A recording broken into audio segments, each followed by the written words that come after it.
guys, and welcome back to the Cruel Room. We're here once again in this wonderful ranty room for all things Formula One. So the Bahrain Grand Prix has come to a close, and what could be said about that one? It was interesting, wasn't it? There was certainly a lot of different elements to be thrown in the mix there, loads of different tyre strategies up and down the field, some drivers having some really impressive qualifying performances and trying to maintain that strong position in the race. Yeah, I wouldn't say it was a nail-biter or a thriller by any stretch of the imagination, but it certainly was solid, provided some exciting moments, I would say. And yeah, overall, it was just a solid race weekend overall. So if you've never seen this series before, I award the drivers out a maximum of 10 points based on their overall race weekend's performance, and I go all the way down to 0 if they have a particularly bad one. Take a look out for bonus points though. There's sometimes an offer for some drivers to do something extra special during a race, and on the rare occasion I do award minus points to those drivers who do something extra special, but for all the wrong reasons. Let's take a look at the current Cruel Room standings then going into this episode, shall we? It's on the screen now for you to take a look at. Have a look and see where your favourite driver is right now, and based on how they did this weekend, can you see them climbing that leaderboard, or can you see them tumbling down? As always, it's still early stages this season and anyone can win it, but the ones sort of measling down at the back already after just a few rounds, it's going to take a lot for them to climb up the order. But you never know, you never know. An impressive race weekend this weekend might just boost them up that little bit. We'll take a look at the team standings as well then, shall we? This of course is awarded as per both drivers scoring their points that I give them, and I can manipulate this. I can add points, I can take points off, which you can already see for RB and Ferrari I have done heavily, but yeah, they deserve it because they are absolutely useless. But yeah, so it is scored by the drivers, and then obviously independently I can adjust it. I can plus points, I can minus points, I can do as I see fit, because it's my series at the end of the day and I enjoy it. So without further ado, let's kick things off with the race winner then, shall we? Oscar Piastri, here he is, cooked to perfection this weekend. What a stunning weekend Oscar Piastri had. Pole position, fastest lap, won the race, didn't lead every lap, did he, due to the whole scenario again with the pit stop strategies and how all that played out, but he did a really good job. He was stunning this weekend, he really was. A league of his own, I would say, and proving the dominance of that McLaren car. A 15-second gap at the end there, come the checkered flag ahead of George Russell, and that would have been a lot bigger, I imagine, had we not had the safety car intervention in the race. So yeah, Piastri did a solid job. He just did everything perfectly, didn't he? There wasn't really anything you could fault.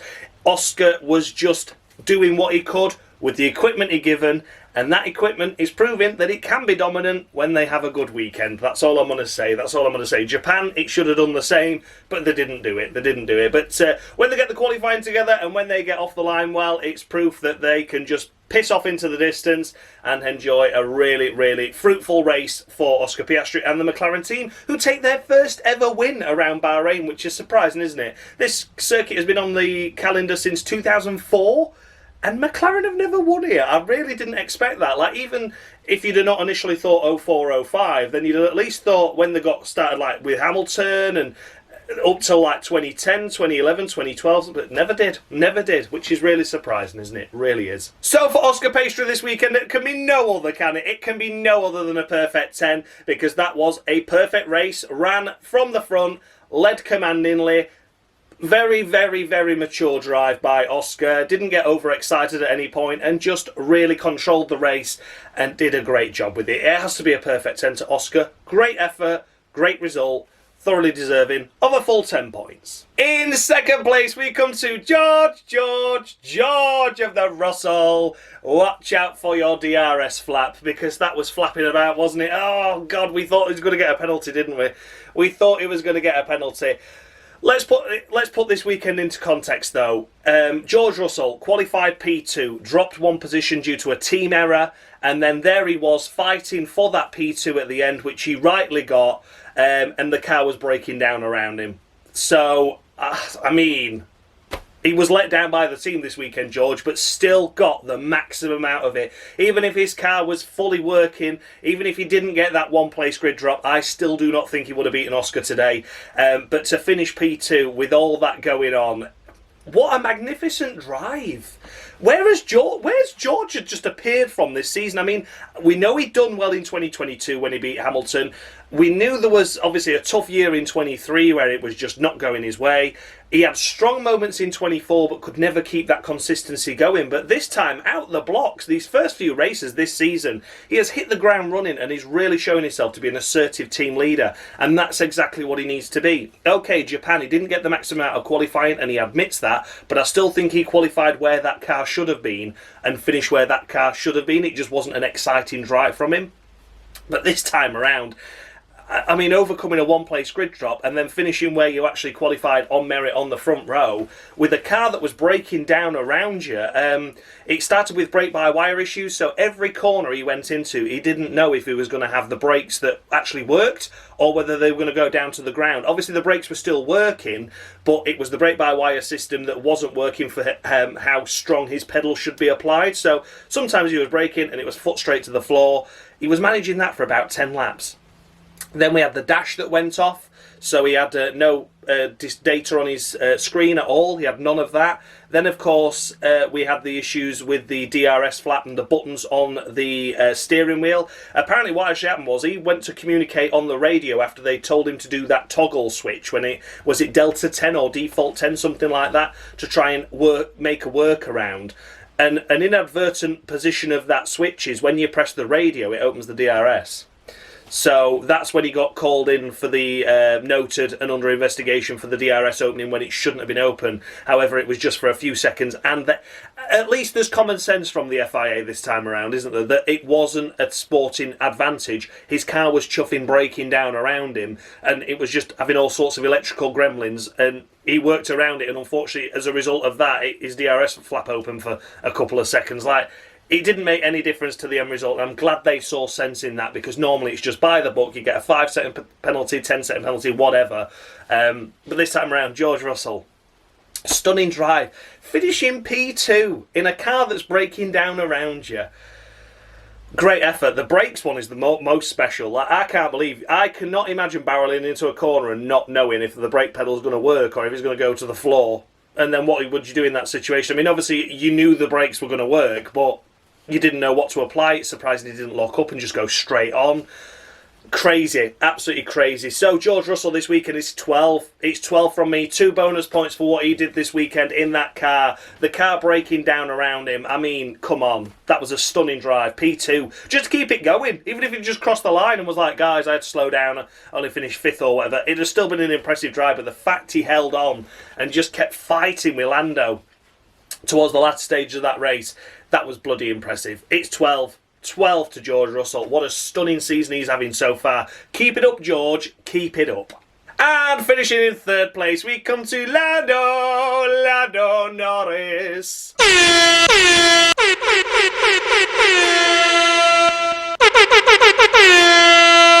I scored 6th place on my debut for Williams back in 2008, and that's about as good as my F1 career got. Fantastic.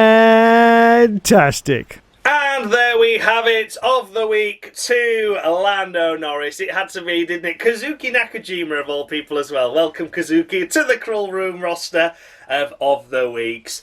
Yeah, has to be an of the week this weekend, I'm sorry to say, but qualifying P6 in a car that should be blocking the front row out, and finishing P3 behind a car that was breaking down that should have dominated the race and gone up through the field. Out of position grid box as well, got himself a 5-second time penalty in the race for that, which he served in the pit stops. Just scruff it. I'm sorry. This is not championship drive. This is not championship material. This was very much like Brazil last year, wasn't it? Snatching defeat from the jaws of victory. Look at how fast Piastri was going. Look how much Piastri dominated this weekend and was in control of the race.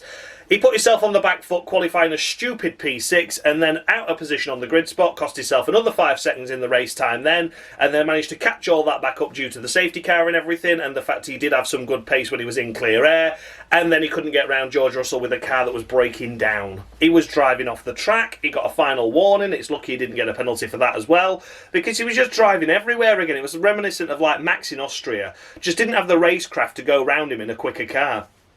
And then it led to contact that race, of course, as we know. This time around, I'm pleased for George it didn't end up in contact, but Norris, yeah, just a scruffy race overall, and certainly didn't deserve elevating to P2. So I'm glad that that the FIA didn't penalise Mercedes and George Russell for that DRS infringement, because it would have been probably one of the most undeserving P2s I'd ever seen in Formula One. I mean, if he only finished on podium courtesy of the fact he was in a quick car, but he still drove like a donkey, didn't he? I mean, he couldn't get round Leclerc for ages.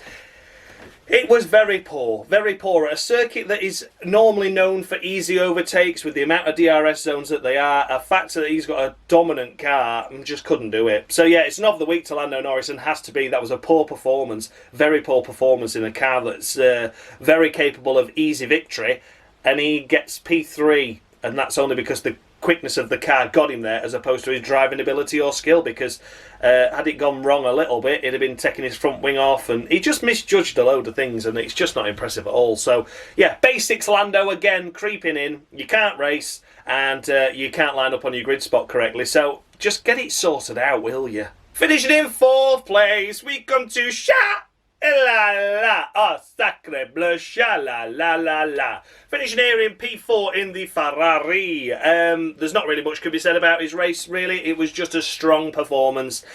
Qualified well, inside the top 5, and then the main race itself, he just sort of stayed there, really. Of course, had battles and duels up and down the field, as we know, different pit stop strategies, tyre strategies, etc. But Leclerc just did what he could with the equipment he was given, and P4 was the best he could do today. It really was. Ferrari didn't look to have the pace at the start of the race, but looked to be gaining the advantage as the race progressed. They're struggling over one lap. You can see that with Hamilton in particular, but they're struggling over one lap, so qualifying's not as good. But yeah, just Bahrain this time around, you maybe expected a little bit more from them. Every team having the advantage, of course, of having the 3 days testing here.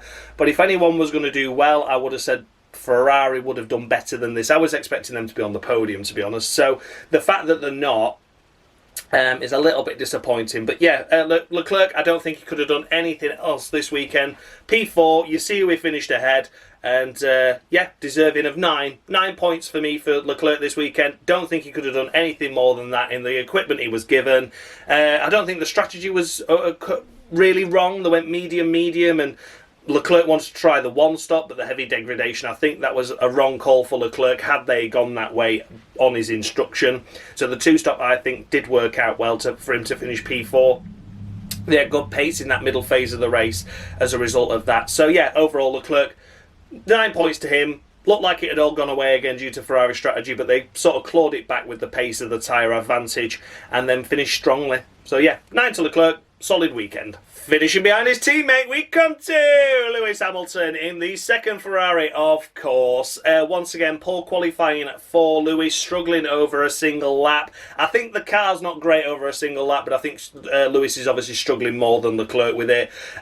He's mentioned he's struggling with the engine balance of the car and trying to get around this whole Ferrari engine and how it delivers the power differently and things like that. So yeah, I don't know. I mean, obviously there would be some difference between driving a Mercedes all your career and then jumping into a Ferrari. I've no doubt about that, but how much difference does that actually make? It's not known, I would say. It's not known. But yeah, overall for Lewis Hamilton, I've gone for a solid 7 this weekend.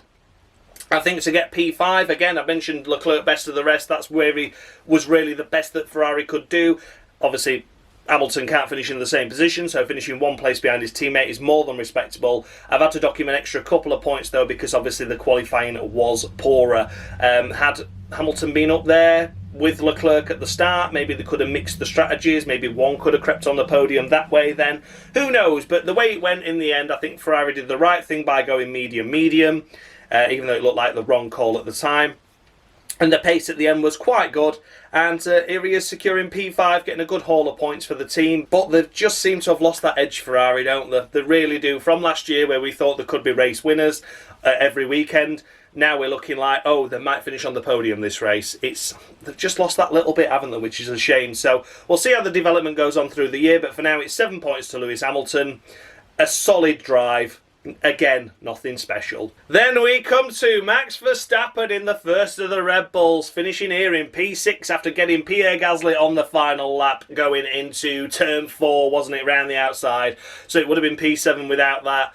just no pace at all from Red Bull this weekend. It really wasn't. It was a struggle, wasn't it? Yeah, qualified himself P7.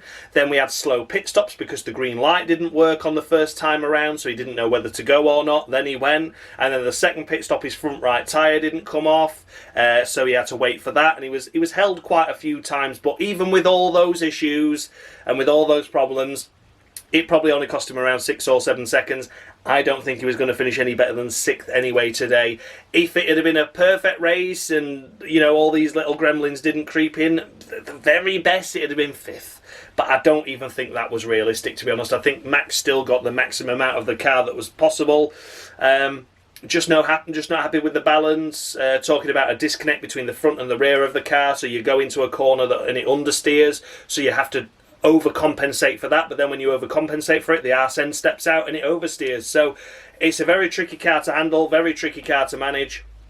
And yeah, it was a struggling weekend, but once again, damage limitation. At least he picks up a few points and keeps himself in the championship hunt. Okay, he falls down to 3rd in the driver's standings now. 8 points behind Lando, is it? He's got Piastri in between, and then George Russell knocking on the door as well in 4th now, with this impressive result with 63 points. So he's only a few points behind as well. So looking like 4 in the mix at the early stages this season. I'm certainly not saying that Max is down and out by any stretch of the imagination, but at a circuit where they've done 3 days worth of testing and it's still like the poorest we've seen that car, a little bit alarming for me personally, but we'll wait and see. But Max really did get what he could out of it in a really difficult weekend, really difficult car, pit stop strategy errors, and it just didn't work out. So for Max Verstappen, it's 8 points for him. Solid weekend overall, just more impressive drives up and down the field in the end, but still a good result. 8-2 Verstappen. Finishing in 7th place, we come to Pierre Gasly in the Alpine, securing their first points of the season, and 6 of them to go with it. Almost P6 though, wasn't it? Almost P6. Pipped to the post by Max Verstappen on that final lap. His tyres had cried enough for Gasly, bless him, but he did such a great job. Really, really did. P7, a good haul of points. An impressive qualifying to get yourself P5, which was elevated to P4 as a result of the one-place grid drop for the Mercedes of Antonelli. Yeah, just kept within DRS in the early stages on Leclerc, which really helped his race because he sort of broke away from the B teams. He was in like a class of his own almost, wasn't he? You know, was just nipping at the heels of the A teams, but wasn't able to do anything with that, but broke away from the B teams that were still squabbling for the final points paying positions. A great job this weekend by Pierre Gasly. It really was. He's been a master around here before. He had that impressive P4 finish, was it, for Toro Rosso some number of years back, and that was the one that proved that the Honda engine was quite decent, and then that's what led Red Bull to dump the Renault engine, and it was very crazy, wasn't it? So yeah, that result back then was the fact that Red Bull went to Honda. So yeah, amazing stuff really when you think about it. But Gasly known to be good round here, and once again delivers a solid result and secures Alpine's first points. I'm going to be a little bit harsh with this one, little bit harsh. It's going to be 9.5 just for the fact that Max Verstappen pipped into the post at the end on that final lap for that P6 finish, because had it been for that P6 finish, there would be 9th in the standings now and not still last. Tied on points, of course, with the stake squad, but we know that Alpine will eventually score 1 more point at least and beat the stake squad. But yeah, just a little bit harsh there. It would have just been nice to see him beat Max Verstappen, but wasn't to be, and I don't want to criticise his weekend at all. But 9.5 to Pierre Gasly. What a stunning drive. Stunning performance. In 8th place, we come to Esti Bestie Ocon. Esti Bestie to you. Ain't like Esti Bestie Ocon. Here he is, securing P8. What a great drive and great strategy by Haas as well to get their cars up here. They elected to go for the early stop and track position for Esteban Ocon, which worked out well when we had that safety car for the debris caused by Sainz's bodywork flying off. Because then he was able to pit like all the others pitted for his second stop, and he got that early stop in the window and was able to keep inside the points for the rest of the race. Great effort, great strategy call, great job by Ocon as well to make those tyres that were struggling last as long as they did, because obviously he was a really early pitter. in the first stage of the race, but kept that tyre management under control. And this is what Haas have always looked at, isn't it? Always look at the tyre strategy. They never, when they were at Bahrain, they never put the impressive lap performances in, did they? They just said, yeah, we're doing his own thing, we're doing tyre strategy. And once again, it pays dividends, because it showed that they'd worked out how to get the most out of the tyres, and they did a stunning job doing so. Esti Bestie, of course, we can't talk about him without talking about that crash that he had in qualifying 2. Caused heavy damage to the rear of the car. Lucky not to take a gearbox penalty, really, but wouldn't be surprised if one gearbox was lost out of the pool now, so maybe that will come back to bite him later on. It's a shame that he had that crash, because without that he could have been maybe further up the field to start with, and then could have maybe scraped another point or two, maybe could have got ahead of Gasly, maybe been fighting with Verstappen in that sort of gaggle. But overall, you know, I don't want to criticise it too much, but accidents happen, but it did happen to Ocon, and that was a shame. For Esteban Ocon, it's going to be 8 points for me this weekend for him. Great job. I do have to knock a couple of points off for that accident in qualifying, though. You know, it just has to be, doesn't it? But I'm not discrediting his drive at all. He did a really good job. Held onto those tyres well in that first stage, which was crucial, because when that second safety car came out, he did that second stop with all the others and didn't really lose any track position, then did a great fighting, battling job to hold off the cars behind him, the likes of Kimi Antonelli, the likes of Yuki Tsunoda, the likes of his own teammate, to secure that P8 finish. It was tight at the back there, wasn't it, for that P8, and Ocon held on. Well done, Ocon. 8 points to you. 9th place and securing the second Red Bull's first ever points in what feels like an eternity. We come to Yuki Tsunoda. Yeah, well done, Yuki. To be honest, was there really much more he could do? Got into Q3, qualified P10. Verstappen was only P7. Then in the race throughout most of it, he was only like one car between himself and Max. So I don't think there was really much more he could do this weekend, to be honest. He struggled towards the end there, wasn't able to overtake Ocon, and as a result lost the rest of the pack, and then was just fighting over that P8. Didn't quite get that P8 in the end, but I don't think there was really much more he could do. I mean, if Max only got P6, and that's Max driving that car, what on earth can you expect Yuki to do in only his second race in that Red Bull? He picked up some points. I don't think there's much more we can expect from Yuki, to be honest. So it's going to be a solid 7 for me for Yuki Tsunoda. A solid 7 to him. I just think it was the circumstances of the race, how it all unfolded. Maybe had he been ahead of Ocon at the restart, he could have gone with Max and tried to go after Gasly. But, you know, just a difficult one overall, wasn't it? I don't want to criticise him too much. I think there was maybe chance for points for more of that. I think there was certainly P8 on the cards, of course, finishing ahead of a Haas. But just a second ever weekend in a tricky Red Bull car at what looked to be its weakest circuit for a while. To secure a couple of points, I would say that is admirable, and a Q3 appearance is more than respectable.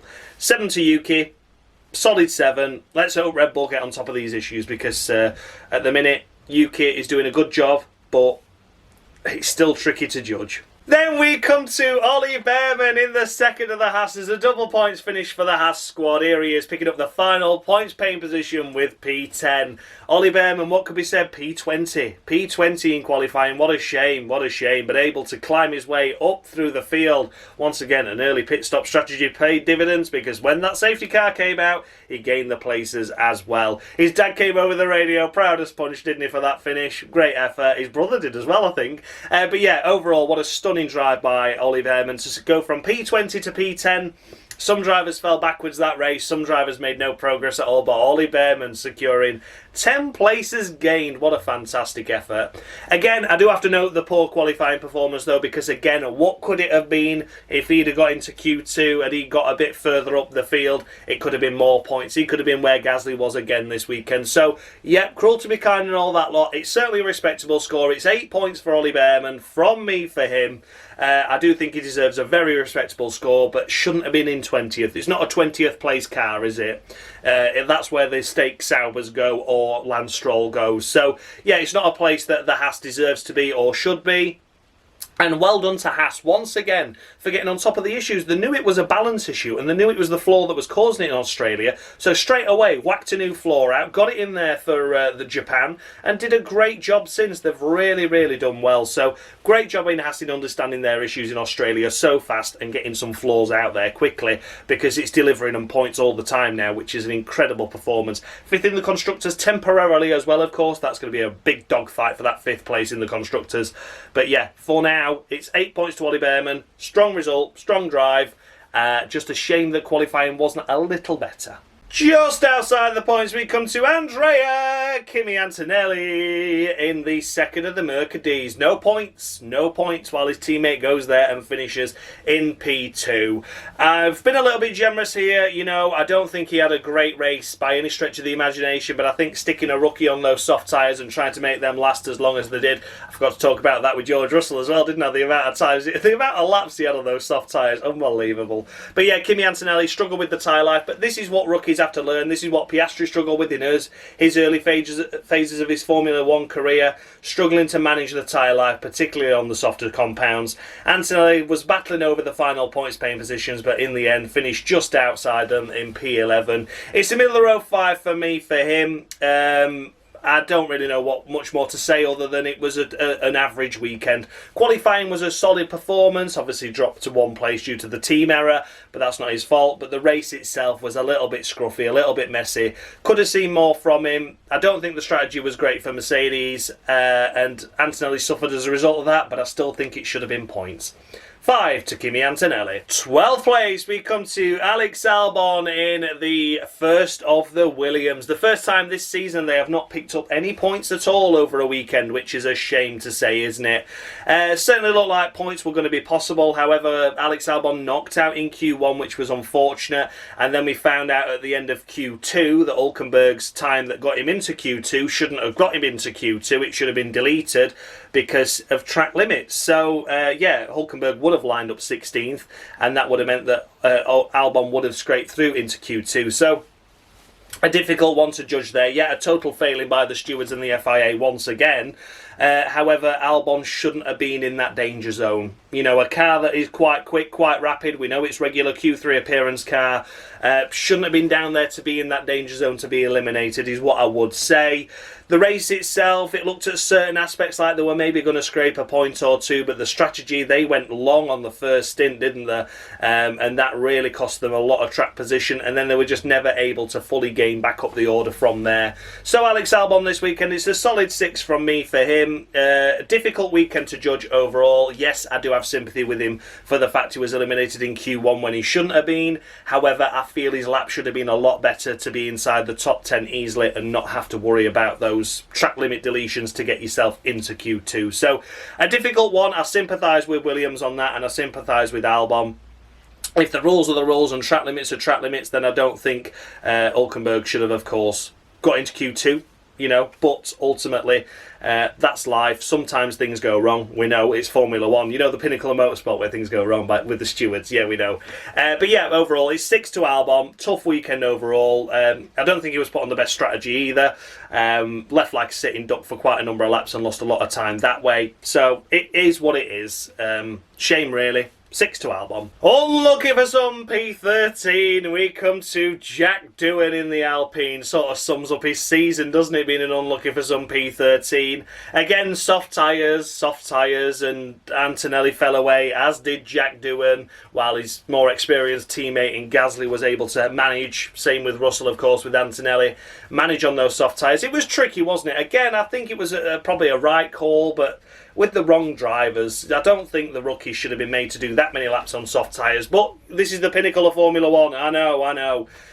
Jack Doohan was running around in 9th throughout the most part of it, but then that late safety car, he stayed on the soft tyres, kept going, and then he just lost a heap of places all in one go, didn't he? He was like shuffled out of the pack and just mugged.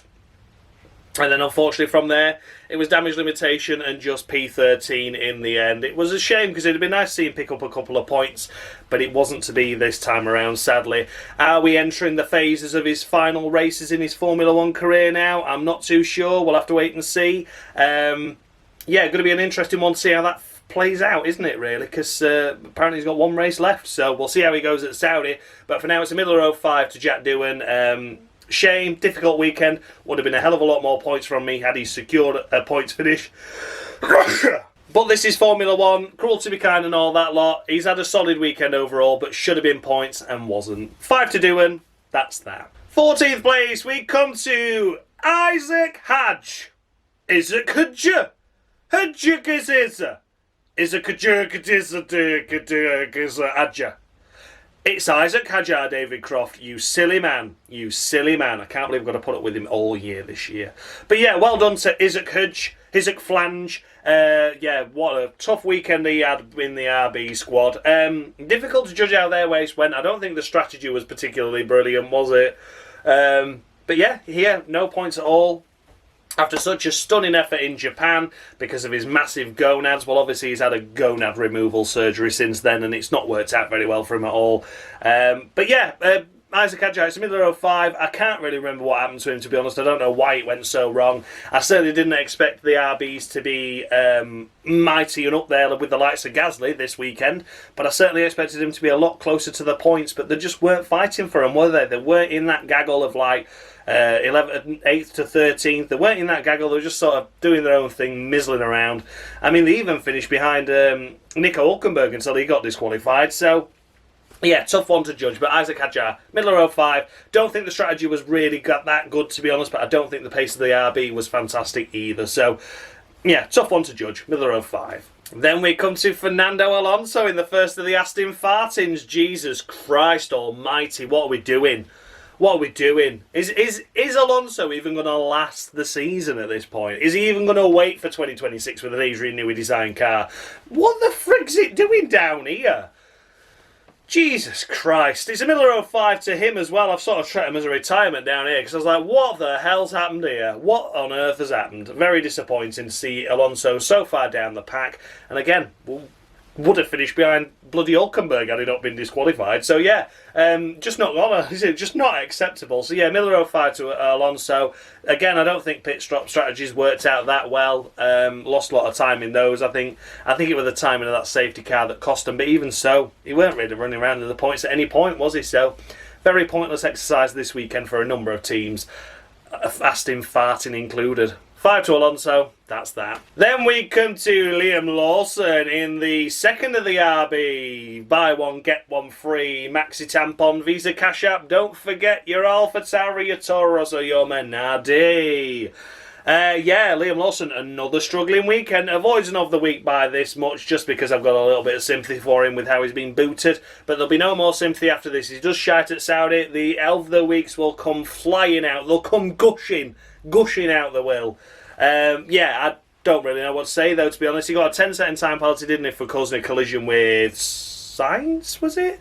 I can't remember. But yeah, either way, I'm not impressed. I'm not even interested. I think he finished ahead of his teammate and the penalties knocked him down. Again, I don't care. I'm not bothered. He's getting 3 points and he's thanking me for them. Liam Lawson, where are you this season, my friend? You're not turning up to deliver, and we need you to. Saudi Arabia, if you're behind your teammate again, any silly penalties again, any crap qualifying performances again, any silly incidents, you are getting an of the week. So book your ideas up, Liam, because I think you're trundling around at the back of this Cruel Room Championship at the moment, picking up next to no points every single race, or an of the week. Not acceptable, Liam. Not acceptable. 3. Thank me for him. Next up, we come to the second of the Aston Martins in Lance Stroll.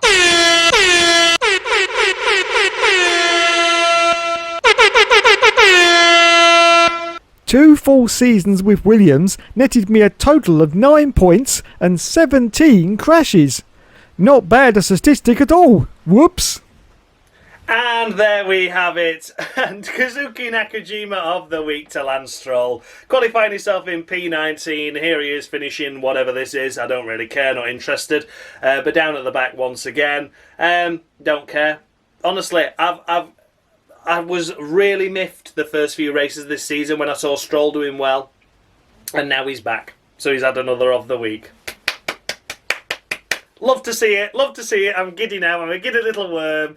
I'm a giddy little worm because I love to see Lance Stroll just being Lance. And once again this weekend did nothing really wrong. But as always, qualifying yourself in P19 in a car that should be in Q2 and then finishing down at the back of the grid. Okay, strategy might not have played out his way. But again, I'm not interested because you were down there all chuffing race long. You're not driving a Steak Sauber, for fuck's sake. You're driving an Aston Martin, which even though it's shite, it's not this shite, Lance. It's not this shite. Of the week to Lance Stroll. Then we come to the last of the finishers in Gabriel Bortoleto. Tough weekend by him and the team once again, of course. Looked to struggle in relation to his teammate though, didn't he? I know his teammate obviously got into Q2 unfairly, but even so was out-qualified by Hülkenberg and out-raced by Hülkenberg this weekend. For Bortoleto, it's a middle 05 to him. Just really struggled this time around, didn't he, unfortunately. But that's life, as they say. Still a rookie. Difficult track, difficult circuit. A lot of teams struggling more than I thought they would. Looked like Hülkenberg had the grips of it though, felt a little bit more comfortable in the car. However, Bortoleto clearly didn't, and that's why he props up the last of the finishers. 5 to Bortoleto. Then we come to the first and only DNF on this list, which is of course Carlos Sainz, smooth operator. Smoothish.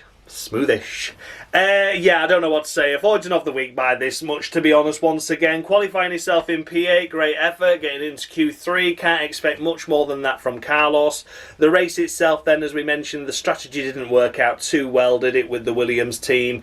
And then he had this unfortunate incident with Yuki Tsunoda, which I don't think I blame either driver for. Just going into turn 1, Yuki was up the inside cleanly, Sainz left in space, and then he put the throttle down a little bit too soon, did Yuki, and he just snapped into the side pod of Carlos Sainz, causing big aero damage to the car, which then led to his retirement.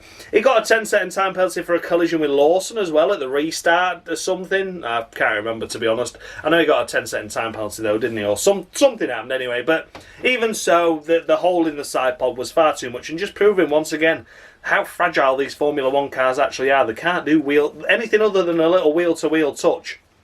Is going to pretty much now result in a retirement. So, yeah, got to be careful with that. So, yeah, unfortunately for Carlos Sainz, a race that unravelled. A retirement, as you know, can score a maximum of 5 points. However, out of those maximum of 5, he's going to get 2. He's going to get 2. I think the race was good, okay, but then started unravelling, didn't it? Started unravelling, and then that contact with Tsunoda was the final nail in the coffin, but it was already going wrong from that point. So yeah, 2-2 Sainz, a really, really tough start to his Williams career. And then last but by no means least, we come to the driver that was disqualified after the race due to his floor shims being too worn. They weren't quite correct once again, so similar to what Hamilton had at China, isn't it?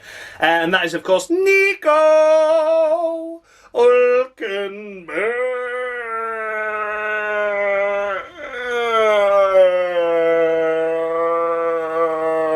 My floor shims. Oh, God, I needed that. Yeah, Nico Hülkenberg this weekend, I must say, was encouraging. It was encouraging. Okay, he shouldn't have got into Q2, but he did. And he qualified himself on merit in that Q2 in P13, which I think is a stunning effort. Okay, he got dropped back down to 16. Fine. Start of the race, tumbled to the back of the pack, and then we thought, that's that from him. We'll see no more of him. But in the end, he did some really good overtakes, did some good moves, did some good defensive drives, and also, let's not forget, had a good strategy by the Sauber squad to get him into this position where he ended up finishing P13 on the line, was it? Or P14 and elevated up 1? But either way, he had a good drive. He had a good drive to finish ahead of a good number of cars there that he really didn't deserve to finish ahead of. So Nico Hülkenberg this weekend for me, despite the fact it's a disqualification, it's not his fault he's disqualified, he's going to get 8. 8 points for me for Nico Hülkenberg. I think that's probably the best we've seen of him. So, of course, Australia, he looked into points, that's fine, but he kept it on the road when others didn't. That matters a lot. But this time around, qualifying, it's not his fault that the FIA can't make a decision sooner. So he gets into Q2, gets P13 on the grid, and then finishes P13 in the race. It's not his fault he gets disqualified in the race as well. So, yeah, I think that was a weekend of what could have been for Nico Hülkenberg, and it would have resulted in P13 and P13. Still not points, still nothing to shout home about, but in that car that's looking like an absolute pig to handle, I think that's impressive. 8 points to Nico Hulkenberg. So there we have it then, guys. Those were the runners and riders of the Bahrain Grand Prix. Let me know down in the comment section, just got any drivers too high, any too low. The updated standings with the scores I've just awarded are on the screen. Now if you take a look at, have a look and see where your favourite driver is now. Yeah, did I score any driver too harshly? Any unfairly low? There's only really the RBs I couldn't keep on top of why it all went wrong, but to be honest, I'm not really interested. But yeah, I think overall some drivers did really well this weekend and were just unlucky with their end result. Other drivers struggling still. Yeah, bit of a tale of two fortunes this season, wasn't it, this weekend, it must be said. But yeah, overall, I think I've awarded the drivers fairly. Let's take a look at the team standings as well then, shall we? While we're here, again, I'm not manipulating these in any way, shape or form. I'm going to leave them exactly as they are for now.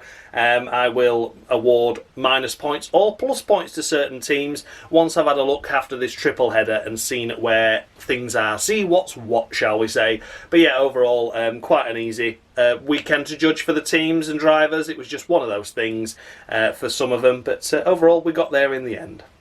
So anyway then, guys, a massive thanks as always goes out to Dan Bartlett, formerly of Mushy Gaming, of course, for providing me with this scoreboard that you saw on your screen, for the driver icons in the corner, and for the intro as well. Without him, this series would be more pointless than it already is. And who can forget Dave, F1 Games PlayStation, for providing me with the of the weeks that you all know and love. Kazuki Nakajima, what a welcome addition to the roster of Cruel Room of the Weekers. Well done, Dave, thank you very much. So I will see you all again next Tuesday, 6 PM, of course, for the Saudi Arabian Grand Prix review. Yes, looking forward to getting my teeth stuck into that one. Hopefully it's an exciting race and at the end of the first triple header this season. Thank you so much for watching, guys, and as always, much love.